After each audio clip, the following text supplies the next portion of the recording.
কিছুই তো বলে গেলে না তুমি। অপেক্ষা করব নাকি ভুলে যাব? তুমি চলে যাওয়ার পর যখন বুঝতে পারলাম তোমাকে ফেরানো সম্ভব না, তোমাকে ফেরানোর মতো আর কোনো পথ নেই, তখন নিজেকে খুব অসহায় লেগেছিল। মনে হয়েছিল আমি বড্ড একা হয়ে গেলাম। তখন নিজেকে খুব ব্যস্ত রাখার চেষ্টা করলাম। ভেবেছিলাম ব্যস্ত থাকলে হয়তো তোমাকে ভুলে থাকা সহজ হবে। কিন্তু কি জানো, আমার সব চেষ্টা বিফল হয়ে গেল। চেয়েছিলাম সবকিছু ভুলে আবার নতুন করে বাঁচতে, কিন্তু দিন শেষে আমি হেরে গেলাম।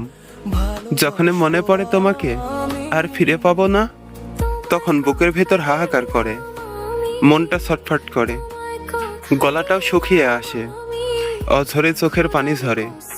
কাঁদতে চাই না, তবুও চোখের পানি বাদ মানে না।